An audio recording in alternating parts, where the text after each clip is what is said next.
welcome to the podcast. Your host, Andrea Gribble. I am so excited to be here. We have a very special episode. How ADA compliant is your school? It's a great question to ask. We've got some new regulations into effect in the summer of 2026, and you need to pay attention. And when I heard Zac speak this last summer in Washington, D.C. at the NSPRA seminar, I knew that I wanted to have him on the podcast. So we have an awesome handout that is clickable in the show notes that talks through accessibility basics, images, colors, links, PDFs, videos. If you have questions or if you know of someone in your school or school district that is working on ADA compliance, will you do me a favor? Will you forward this interview to them? Because I think it's going to provide a ton of insight. Of course, we start by talking about social media, and you're going to love learning the Nixa Public Schools story, their communications department, their commitment to social media, and how they really organize it. And it's a lot of deep insight from Zac. So I really, really appreciate that. And then, of course, we dive into all sorts of examples and advice and practical tools that you can use for accessibility. So I am so excited that you are here today. Before we get to this week's K-12 PR tip, I just want to invite you to consider inviting me to your group or your school. You guys, I lead workshops, I lead training seminars where we can really think about social media and how we're using social media at our school. I can come in a form of a webinar, which is very cost effective. I can also visit you and do anywhere from a 2-hour workshop to an all-day workshop where we just really focus on digging in. I think what's challenging with social media is that we have a lot of hats, and sometimes we don't just take the time to focus just on social media. And if we take that time to focus on social media, we can make it easier for ourselves, which will give us the capacity to do everything else on our plate. So if you are interested in bringing a workshop, a webinar to your organization, to your school, will you reach out, Andrea at socialschoolforedu.com. All my contact information is in the show notes, so you can reach out. I would love to visit you in 2026. All right, now let's get to this week's K-12 PR tip. All right, today's K-12 PR tip is straight from Zac, and I am reiterating this because I get this wrong when it comes to links and we talk about accessibility and we are hyperlinking text to go somewhere. The key is that whole entire link should tell people where they're going. It should not just say click here. It should say something like click here for tickets, click here to register. Click here. You need to tell them where they are going. It's very easy, actually, when you think about it. So, not just click here. We need to tell people where they're going so that with a screen reader, when it lights up, it will tell them where they're actually going to go, and that link's going to take them. So, I hope this little tip helps. Again, Zac's going to talk about it in our conversation, along with a lot of other tips. I'm so excited to jump in. But that's our tip for today. All right. Now let's meet Zac Rantz. Welcome to the podcast, Mr. Zac Rantz. How are you? Doing very well. How are you doing? You guys, before we started recording, we both have our caffeine.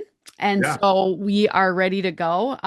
Just really excited for a very special episode on accessibility today. But to kick things off, Zac, why don't you share your background Okay. and your role as Chief Communication Officer and Safety Coordinator for Nixa Public Schools in Missouri?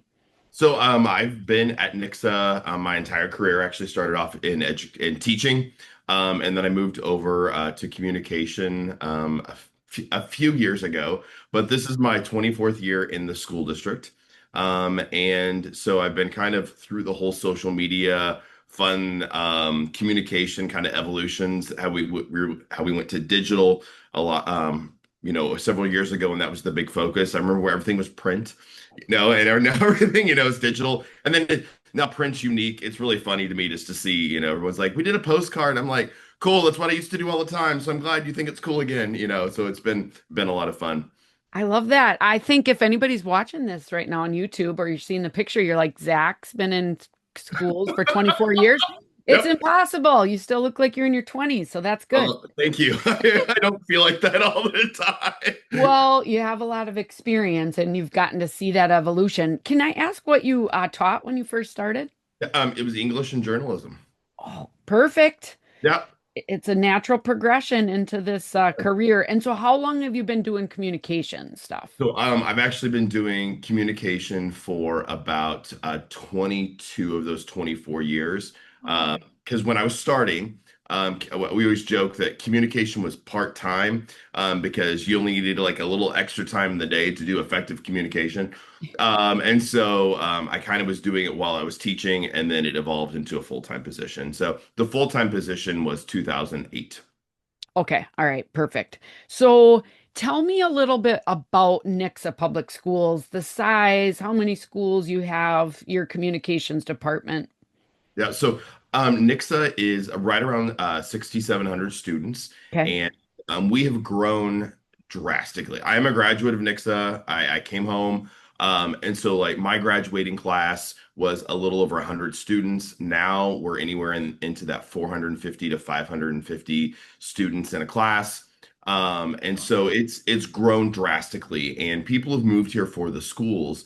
And so when I started off the communication department, it was just me. But now we do have a full-time video person, a full-time athletic communication person, a full-time advertising salesperson, and then two communication specialists. One kind of does like the district website, a lot of the e-news, the magazine, that kind of thing that we do. Another one is kind of more events focused.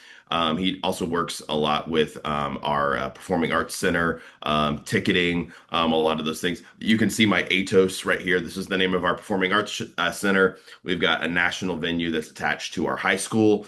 We're doing a lot of additional things that way that has taught me a lot with accessibility and social media and all of those things that I don't think I ever would have gotten into, but or thought about. But now it's actually been a blessing because it's pushed us to really think outside of our normal like communication and our walls and those things that were just kind of maybe so normal or just routine for us. It's really made us go back and look at those and evolve those into a way that not only are we having to reach people from around the country, but it's also helping us really connect with those people locally that maybe were falling through the cracks or we weren't reaching like we thought we were in the past. And so it's been a positive thing for us. But we have a show tonight, so that's why I'm all a toast out kind of thing. But we've got a national Broadway production coming through. And so it's been a fun little ride. Yeah, I think there's some of the people listening right now, Zach, are really, really jealous of your Yeah. communications office Yes. and the Yep. size Yep. of it. Yep. But I am sure that since you started in that part-time role and then it's grown, so has your enrollment. And Yes. like you said, it's grown because of the school. And so, if you focus on some of those communication efforts, it has a direct impact on the number of students that you're able to serve, right? It does, and so because people they want to know about the successes and they want to hear about what's going on, and when people hear about the great things that are going on, and then you give them those things and like talking points, those short little nuggets of info. I always like, it's like the coffee shop or the hair salon. Ours is the Sail Barn Cafe, but that's where everybody goes and like they share stuff. But I want them to be able to go, hey, did you hear that this team got first place or that so and so won this national or international award, this state award? This I don't care if they say anything beyond that. It's just literally though that one sentence is what's helping control the narrative of your school district, of your community. It's what they're thinking about what's going on. And I will tell you, even when I was still, I mean, I've had to justify every single position that we brought in, but it's all been about data. And we really started tracking the data of the views and the interactions and all of those things. And when you start putting data behind what you do, it's fascinating that it justifies the positions that you need in your communication department. And it may take a while to get that position that you need, but you have to start talking about the data points well before like you need that person. But for example, athletics, everyone goes, you have a full-time athletic person. And I'm like, I'm no. But what is very fascinating to me is that we actually started off as an intern position. Okay. And so we brought that person in, did the communication with a full-time kind of athletic focus full-time. With when it started, the data on just 20 hours a week in athletics was insane. And our community was like, don't stop doing this. And but it's because they felt informed and they felt they knew what was going on and they could find information. And so it's amazing when you put like the justification behind it and you talk about it all the time and your needs, people start to see what you're needing. But if you never ask for it, you're always going to get a no. And that's the one thing. But then also people don't see it from your perspective because a good communication program really should not be noticed. It should just be working in the background, and people should feel informed. And so if you've got that, you kind of have to do that self-justification to the administration and the school board about why you need more things because they're like, "Oh, we don't hear anything bad." I'm like, "That's the point. You're not hearing anything bad. It's because everything's working." So that's kind of how I've been able to stay on top of things, and justify the different positions, is because we're able to show the benefit to our community and to our school board and to then the administration, and then they feel informed, and then they see it, and they see the interactions increase and the perceptions and the stories that are being told, and then it just kind of reinforces why you did what you did. Yeah, absolutely. So tell me a little bit about how you run social media. I'm guessing that maybe athletics has their own social media channels, but just tell me like what channels you focus on for the district, other groups, and maybe school wise. Can you explain that? So yeah, so we had that discussion. I think a lot of schools do of how big do you make your social media presence? And what I have found for us is that we really limit our school. Individual schools do not have their own social media accounts, Yeah. except for a couple. They needed it because of a program they were doing. But that's kind of an exception, but not the rule. Because what we were finding is all of our schools were fighting each other for attention. Mhm. And then two, from if you're thinking about a district perspective, I want people to see what's going on all across our district. And so if they don't have students in one building, they may never have any connection with that building. There's no reason for them to follow that, but they're missing out on all the great things that are going on.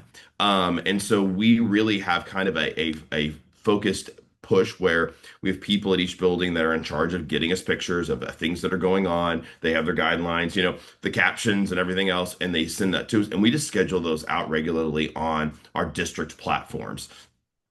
We have Instagram, LinkedIn, Twitter, X, Facebook.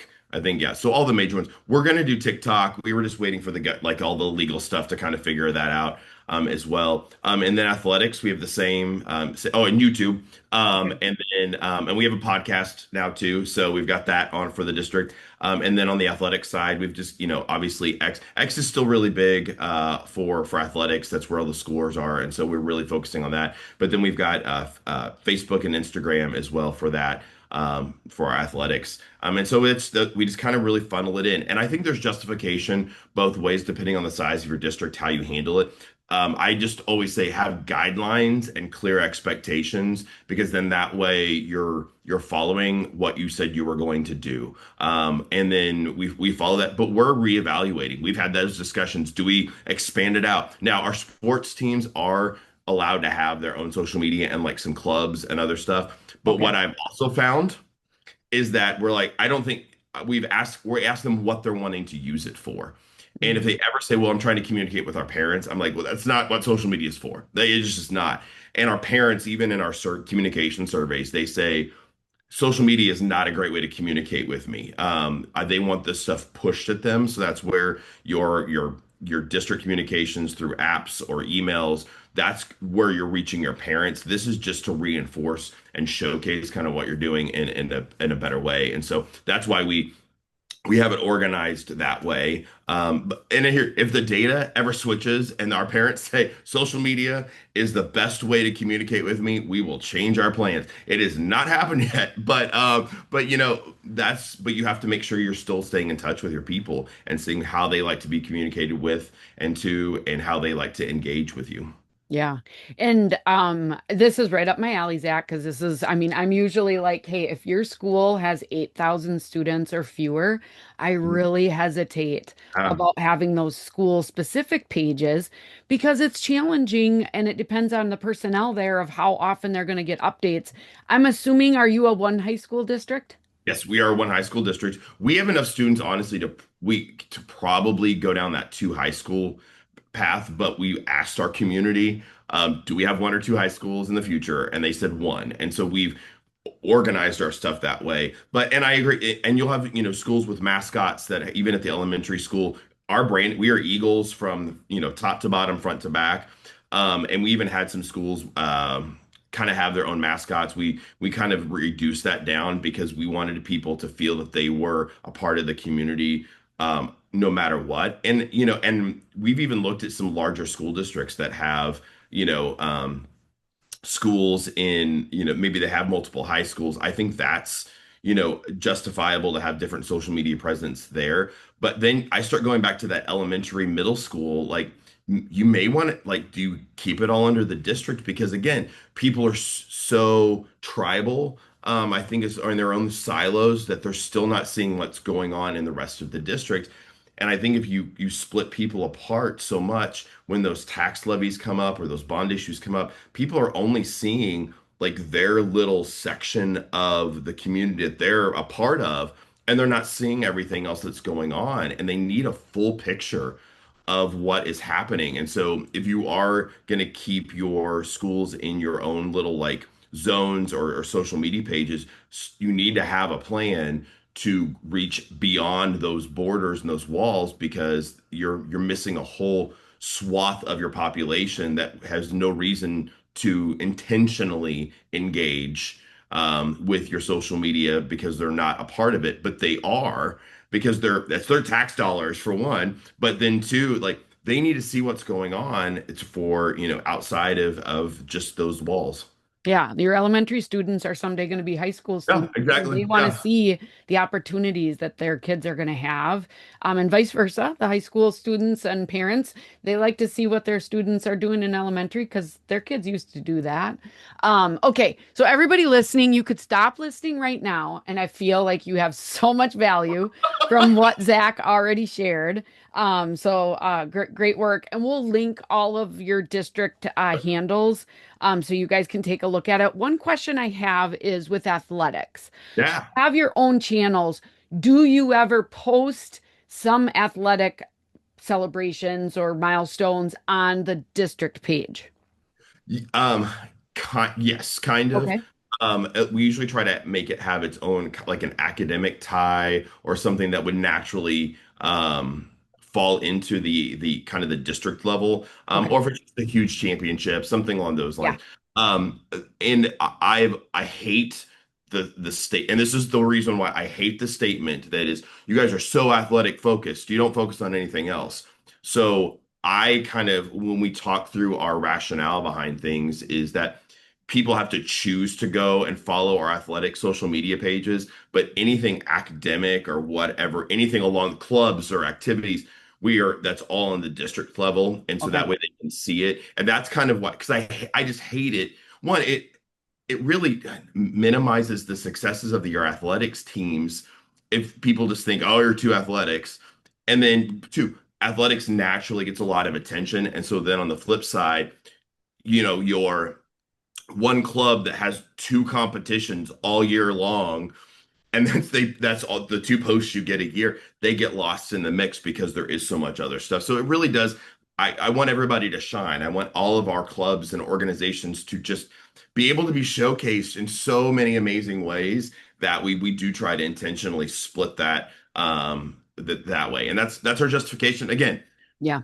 If we need to switch it, we will, but that's how we kind of keep it split. And the Okay. reason, Well, and it's also smart, I guess, with just thinking about accessibility. And yeah, there is some regulation coming into effect for all schools, all public yes, schools, by I think June of 2026. And the more pages you have, and the more people that are running them, the more people you really need to train into some of yes. those best practices. So I want to jump into accessibility. And I loved your statement at the beginning of you really looking at this as a positive. I think many listeners are really freaked out about this, Yes. really stressed out about it. Sometimes I am too, but I know we're going to get through it together. But you really take this positive mindset of, hey, it's pushing us to communicate in even better ways with more people. So, why, I guess in your opinion, and maybe I just stole it, but why do you think accessibility is such that hot topic with all school communicators right now? Well, what it's the deadline. It's like I'm like we have to. Yep. I think that's where it's, and we've been talking about it for a while, that we need to do it, but now there's that hard deadline, and so I think people that maybe weren't paying attention, or maybe schools that didn't have the support of their administration to go down this road, are finally going, yeah, we need to do it. Or some of you got a legal notice from the Office of Civil Rights that said you have to do this faster than everybody else. So I think that that's the why. I think when people get into the accessibility of their communications, you really realize that you're making sure that every single person who's in your community gets the information they need, because they are just as a vital part of your community as someone who doesn't need the accessibility, things for your communication. But you maybe they were missing out on some great opportunities to be a part of your school district. Maybe they didn't know about your sporting events or your classes or your performances because your communication was not accessible to them. So they just were not engaged. And now, by taking these extra little steps, you're making sure that every single person in your community has the ability to be a part of your school district. Because in many communities, the school district is the heart of the community, and it's what keeps people engaged and together. And anything we can do to reinforce that is just a bonus for us. Yeah. Well, I am staring at my the basics of accessibility. Zach actually presented at the National School Public Relations Association meeting this past summer in DC. And right after he got done, I'm like, Zach, I gotta have you on my podcast. So we're gonna share this because sometimes when we think about accessibility, we think of just PDFs that can be interpreted or whatever. But you really broke it down into five main categories: images, colors, links, PDFs, and videos. So we're going to try to go through some main points here. So, what are some of the top tips that our listeners should know about when thinking about images? And this could be both, your website and social media. So I think really the basics with the images is, when a screen reader is reading the page, the if the image is enhancing or describing or a part of the communication, you need to make sure that there is alt text on it, because it's kind of explaining what you're talking about. And that's probably the best way to say it.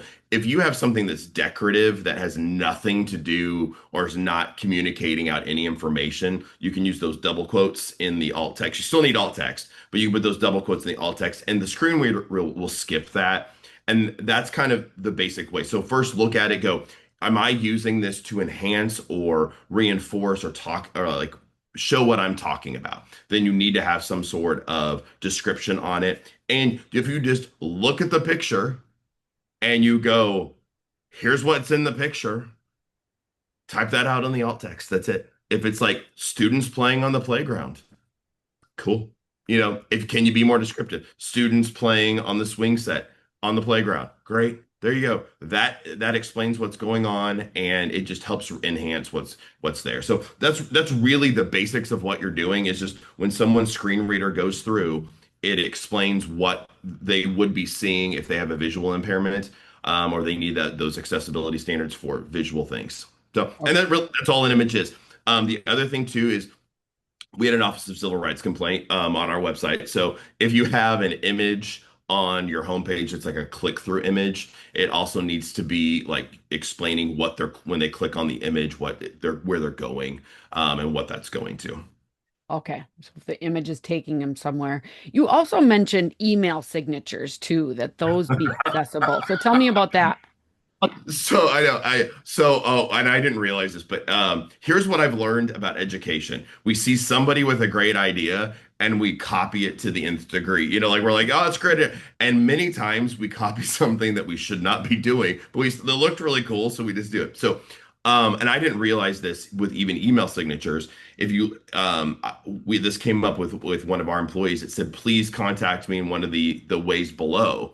Well, the email signature was an image from Canva, and so it just had the list of like the ways to contact that person. Well, if you have a screen reader, the person had a screen reader, and so they were reading through the email, and it just went to the image, and there was nothing there, and so there was no way for them to know how they should contact that person. We had some people that had links to they were listening to me on they had shortened URLs, so they were doing that part right. But it said use my URL to schedule with me, and it wasn't a click-through link. It was just a link on their email signature on the picture, and so you miss those things as well. So it really you have to kind of go back through all aspects of your communication and anything there's an image or a way to contact you or it's showing something, you've got to make sure that it's accessible. And it is a large chunk to kind of like bite off, but if you kind of slowly go through it and slowly ask those questions about like, okay, where do we have images that we don't have alt text on? And then to start, going through that. And then just as you see stuff, be like, hey, guess what? We need to fix our email signatures. And just be like, I know this is, you may be struggling with this and you are frustrated by it. But again, our purpose is to communicate out with people. And we have people in our school district, whether you know it or not, that need assistance in communicating. And we just want to make sure that everybody can, reach you. That's really what it boils down to. Yeah, absolutely. Okay, now let's jump into colors. So Yes. there's also some accessibility issues with colors. Tell me about some tips on that. Okay, so as a general rule with colors, don't use colors to convey meaning. So don't just have people say, look at the red line. So it's okay to have a colored line on there, but it needs to have another element. Another way that we helped us was when you print something in black and white on your printer, can you tell the difference with the shading? And a lot of times, if you have like a blue or a purple or a red, those are going to print like exactly the same on a black and white printer. And so, what can I do to enhance that? So maybe it's a red dashed line or a blue dotted line and a purple triangle line. I don't know, running out of shapes, but Right. just kind of like have that as so you can still have your colors, but you add another element in. So then that way, if somebody is colorblind or they can't tell the difference between different colors, visually impaired, there is a different way for them to see what the difference is. I think our biggest offenders are probably we at our school board meetings when all of the different departments do like charts and graphs and everything else. They like in fact we joke one of them turned around at me to me when we were at the school board meetings like I know this isn't ADA compliant and I'm like but I was like and so you know how to fix it now but I so those are those things. Another thing that we found was like at our high school. They had their course description book and they had the different types like we have practical arts, fine arts, English, history, those different like sections of classes that they can take. Well, they had those divided up by colors. And so they said if it's a practical art that you have to take, they said look for the yellow circle. Well, they were freaking out. They're like, "Oh my goodness, we have to completely redo." I'm like, "No, no, no, no, no. What can you do to just add to that?" So maybe so now they have a yellow circle, but it has a P in it for practical arts. And so if it's printed in black and white, somebody still sees a circle, they see a P on in that circle, and so they know it's a practical art. And but so it doesn't really change what they're doing. They're just adding one little element to make sure it's easily understood by anybody who's looking at it. But the printing black and white, honestly, was probably the easiest way to explain to people. The other thing too, we didn't realize like how many of in our schools, a lot of schools have just gone to black and white printers, or you have a laser printer that's not color or anything else. And so that's also another way too, is some people may not be printing in color. And so if everything's based in color, you're gonna miss out if somebody prints it. Yeah. And then just the high contrasting colors, I think Yes. of flyers that people are making and, elements like Canva, they actually have an accessibility checker It's for you, nice. right? I know you can it I think it's becoming such a part of our society now. Your website, like you should have a high contrast mode on your website. And if you don't have like some platforms have it to where that you can toggle it on and off. I like to try to go high contrast without having to have that as well. Just when you pick your colors. But yeah, I mean like don't put like yellow on a white background to communicate.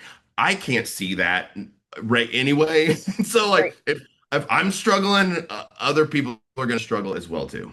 Yeah, exactly. And when you think of, me being 47 years old and needing my cheaters to see small little things that are showing up on my phone, we got to do a better job. So, okay, now let's go to links. I am going to admit to you, Zach, I heard you, and I'm really excited to talk about this again because I'm still not great with this. So when we talk about links and we're leading people to links, what's the key with accessibility with getting people to use links? Okay, so tell them where they're going. That's the best way to say it. And Michael, who's in my department, is the best one to watch for these. But I was doing this too, so don't feel bad. I was just putting click here. Yeah. And so now think about click here for tickets or click here for athletic schedules. So just tell, because what the screen reader is doing is it's going through and it's reading the text. And so when you just say click here, it's not saying where you're going. And so if just in your highlighted text, for the whole click here for tickets, highlight that and make that whole thing the URL or the clickable link. That's the best way. I look at some websites too when you think shopping. I'm a visual person, so like click here for shoes or shop shoes.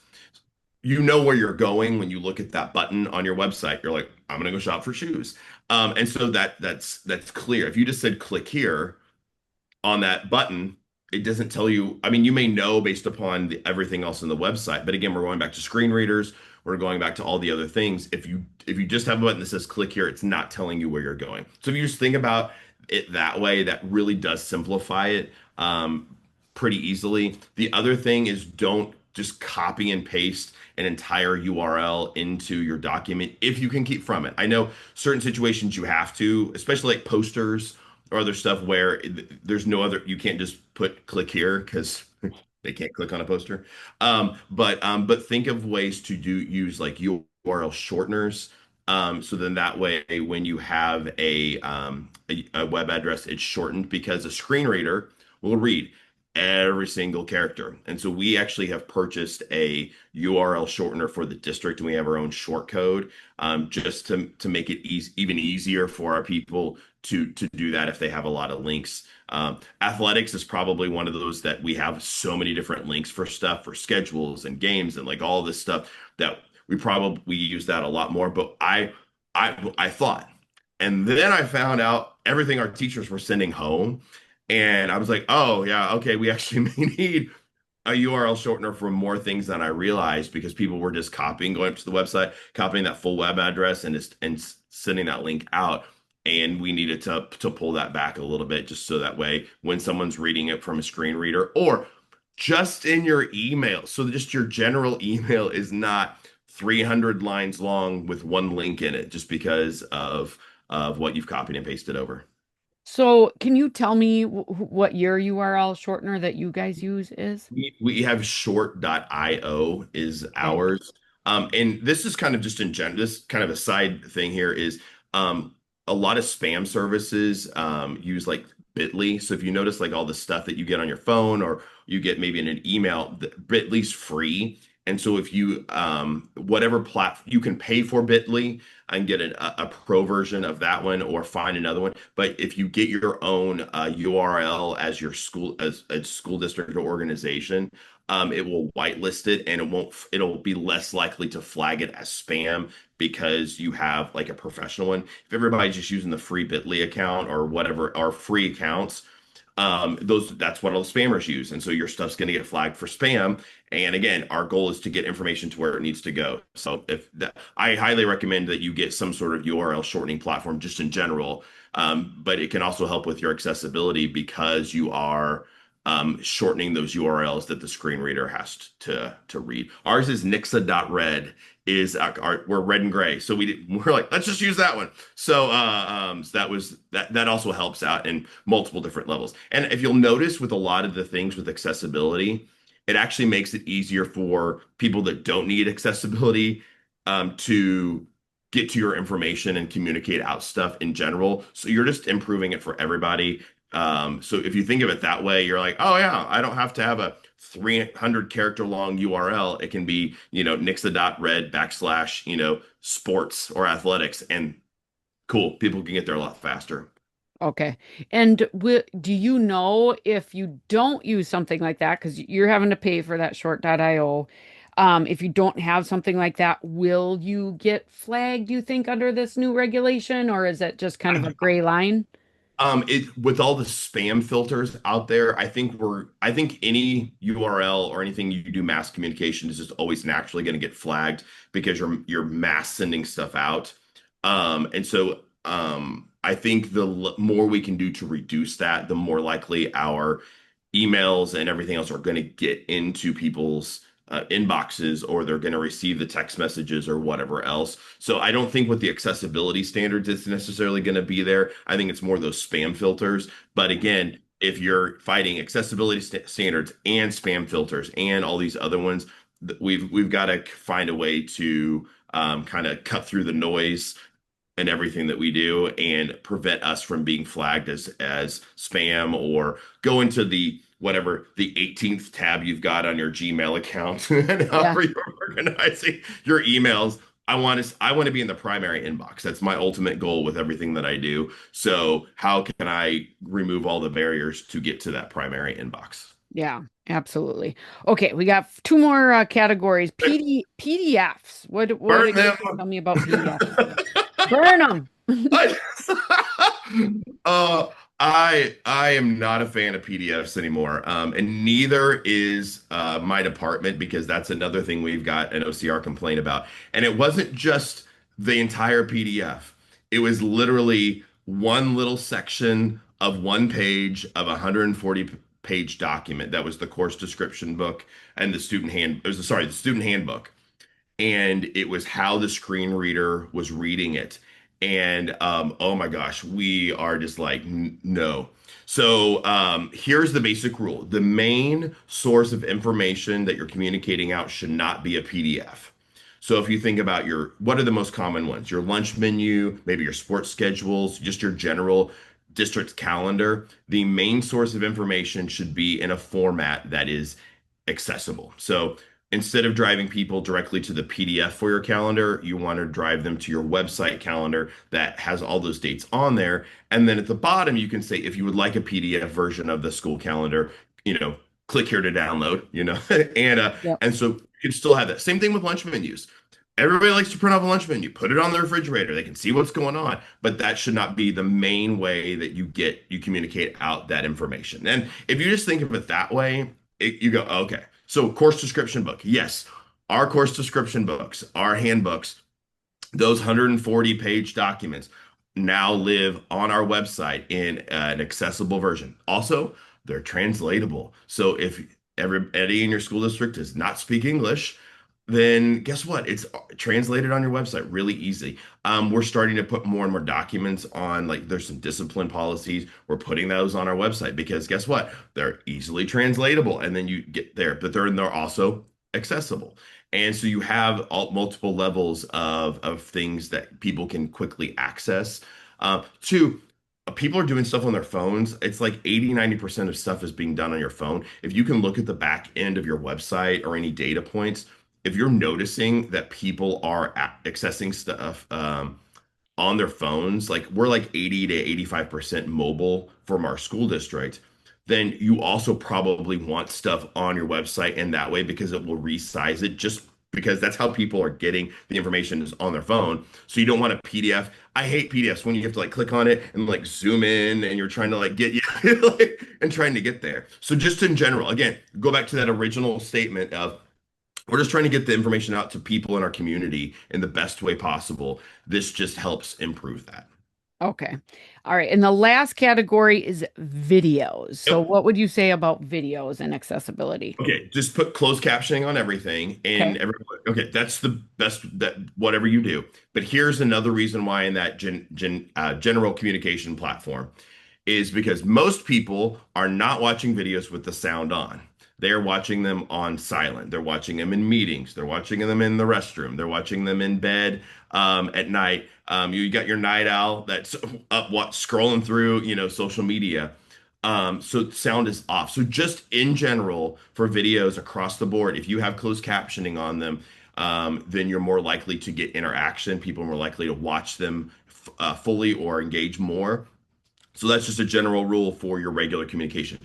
Then for accessibility standards, you have to have closed captioning on all of those things. So that way, anything you put out. So if you're live broadcasting your board meetings, you better have those on there. We realized that because we have staff members in our school district that need hearing assistance, and so we needed to start doing all of our school videos with closed caption. We were already doing it, but maybe I was more focused on external. So every once in a while, I'd be like, yeah, you know what? Well, this is going to staff. No, our staff need the exact same assistance. And then two, they're probably watching it on silent as well on certain things as well, or just in the hustle and bustle of our day.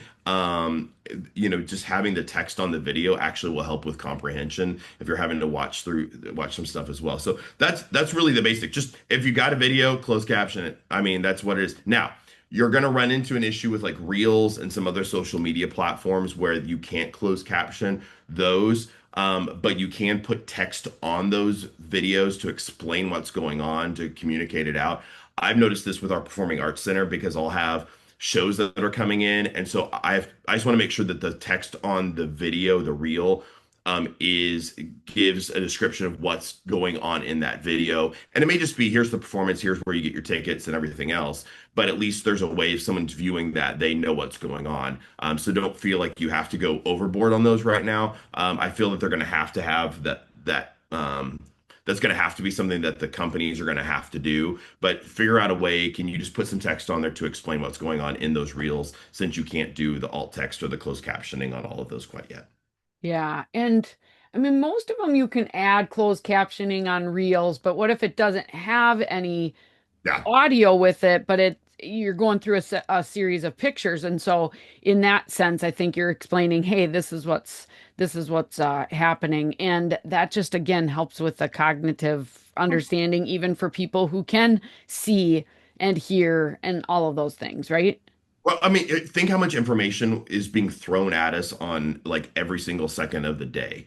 If we can do something a little extra just to go to kind of explain what we're doing in one additional way that will help with comprehension. Again, we are helping our communities engage and understand and know what's going on.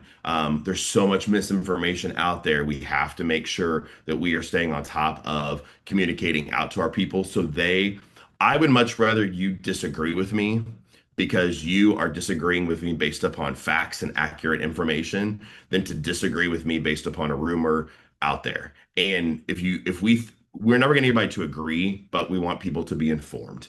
And Mhm. that is our job as communicators is to inform people and then let them make their decisions based upon the information that they're given. But if they cannot access that information, they cannot comprehend that information. If there's a barrier there, we have to overcome those. So then, that way, they're getting the information they need to engage with your school district and your community. Okay, question on, some of the auto captioning that's just done. It's, for instance, on YouTube, if it's live streamed, is that good enough? Is that it's an expectation for a school to have to go through every single word and get it correct? I think it is, especially one. I'm going to say be careful with auto closed captioning. I have seen too many instances where it thought it heard a curse word and it put in the curse word in the auto closed captioning. So you may need to go into your settings on the side and put in like all the curse words so it'll flag those. In general, that's a good tactic across the board. But watch for those things. I think if it does not convey the accurate meaning, then it is our expectation that we have to go in and fix those because if the closed captioning is off, it's not conveying the meaning of what was being said. Therefore, it is on us to make sure that it works. So again, some closed captioning is better than none, but we're gonna have to be completely and totally accurate in what we put out there. The other thing too I worry about is people screenshot stuff and put it out there. If you think about a school board member or an administrator and they screenshot something that has an inappropriate word just because the auto closed captioning said that or it corrected it to something that wasn't there, that can be screenshotted and shared out there and that can cause a lot more issues. And so I also think of it that way. We had a local newscast that it they did auto closed captioning and I know her well and she's one of the nicest people on the face of the earth and would never say anything inappropriate. And it had a curse word underneath her that is a screenshot. And so just because that was how it corrected itself. So we have to be aware that there's those additional layers as well that could come back. But again, if we're going back to just information, you want if it changes the meaning of what's being said, you have to go in and fix it to make sure that it is accurate. Okay. Well, you've given such a great overview, and I just want to say, I mean, it's still a little bit overwhelming to me as I listen to this, and I know you guys all listening have big jobs. I know Zach and some of his team are in our membership group. This is something we're going to be focusing on through June and trying to give some little tutorials and just some practical tips on making all of this happen. But being informed of just, being able to prioritize you're never going to be there, right? Like you're never going to just arrive and be like, oh, we're totally accessible because it's a work in progress. But it's that focus, it's that commitment, and then it's knowing what steps we have to put in place to help ensure that everybody's getting the information they need, right? Exactly. It's think about your links. You can immediately start right now and just change how you word those things. That's a quick fix. Yes. So there's a lot of these that will be immediate fixes that you can do, and then make your plan of action for what you need to change. Some of this is a big lift.